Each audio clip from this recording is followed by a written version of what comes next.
All right, we're doing an experiment here. I know the lighting's bad. I'm just trying to figure this thing out. So, see if we can do an audio and a video at the same time and then separate it for the podcast. J-Rod Fishing Podcast, welcome. We are talking about tonight crappie at the lake. We are talking about buck movement, bass at the lake. And as you guys know, I am talking about LOZ and the LOZ guide service. So, fishing at the lake, specifically the Grand Glaze arm, has been really, really good. I'm not going to harp on this a bunch because it's been about the same for the last week or so. The crappie have been pretty small, and you can catch a lot of numbers. You can catch fish on jigs or minnows. Yesterday, they really liked a heavier jig with a fast fall. Suspend it right above them, then rise a little bit, and then they would come get it. They liked bluegrass better than for say like a monkey milk or a shad pattern with some purple in it. Those type of colors. So they want a little color to the jig. Wound up going with a Lake Fork tackle, one of the baby shads. Now, I can't remember what they're called, but it's like a baby shad type with a chartreuse and pearl white. That color they really liked. But, like I said, they were really small.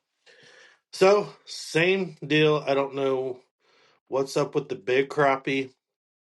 It was kind of the same with the bass. So, ended up catching a lot of bass, did away with the crappie, and started fishing for bass. They really wanted to be in nose into the wind on the dock corners. Some shallow, but a lot of fish way out in the main lake, suspended right under the floats. So I don't know if that's because there was a little bit of water movement yesterday afternoon out of the dam, very small amount, but just enough, or if it mostly was the wind positioning those fish to where they could ambush. And there's lots of bluegill that are still around the floats, especially the floats that are growing a lot of that grimy plankton, you know, the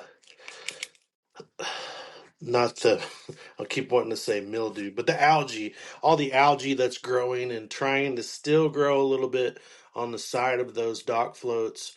There's just enough there to keep them holding for the bluegill, the little minnows that feed on that stuff, and the shad sometimes getting around that, and the bass are nearby. So you might be in 50 foot of water and you might be in 5 foot of water, but if the wind's blowing on it, it seems like you could throw a spook on the corners. You could throw a little minnow. So I took a Yum sonar minnow.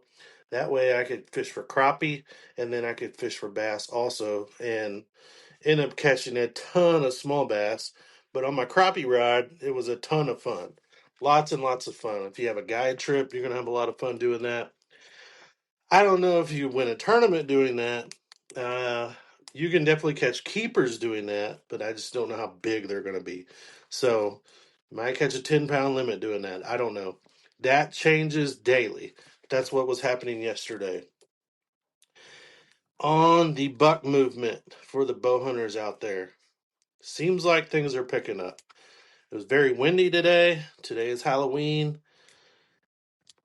It seems like with the temperatures in the morning and just not being as hot, the bucks have been kind of cruising. So now I've not seen one just really get in and chase a doe real close, but they are moving. I set up in a different spot this evening due to the wind just blowing out of the west, and I got in a corner in a cedar tree because I knew the wind would be blowing all around, and I got a little too close to the trail, Definitely could have shot a small buck, but he almost jumped in my lap. So that was pretty exciting. He never knew I was there, just sitting in that cedar tree, and thought about drawing on him, getting some meat on the table, but it was just too early. It's going to be prime time here for the next week or so. It's going to be prime time all the way to Thanksgiving, but all the way between here and gun season, which I believe starts November 14th or 15th, somewhere in that range, it's going to be on. The bucks are going to be chasing, the does are going to be coming in to season, and it's going to be really, really good. So it happens twice a year, it seems like. We have everything happen at once. In April, it's crappie are spawning, then the bass are spawning, then it's turkey season, and you have all the fun stuff to do all at once. Right now, it's crappie are getting better, bass are biting good, water temps in the lower 60s. It's starting to get windy. You can throw a spook or a buzz bait or a glide or a big spinner bait, cover a lot of water, and it's pre-rut, and bow season is just incredible right now. So happens at once, but I'm not complaining. Just kind of take the conditions and then go do what you like to do. If you like to squirrel hunt right now, I don't know where squirrels came from, but there's 1,000 million squirrels out there. So maybe we need to make a squirrel stew or maybe some dumplings or something. I don't know. But anyway, a lot going on in the woods. I hope everybody has a great Halloween. I hope that your bow season is safe. If you're going to get out on the water, it's starting to get colder out there, so use that precaution. You know, the water temp's in the lower 60s, but that doesn't mean if you don't fall in, it's going to be cold, and that wind's cold. So be careful out there.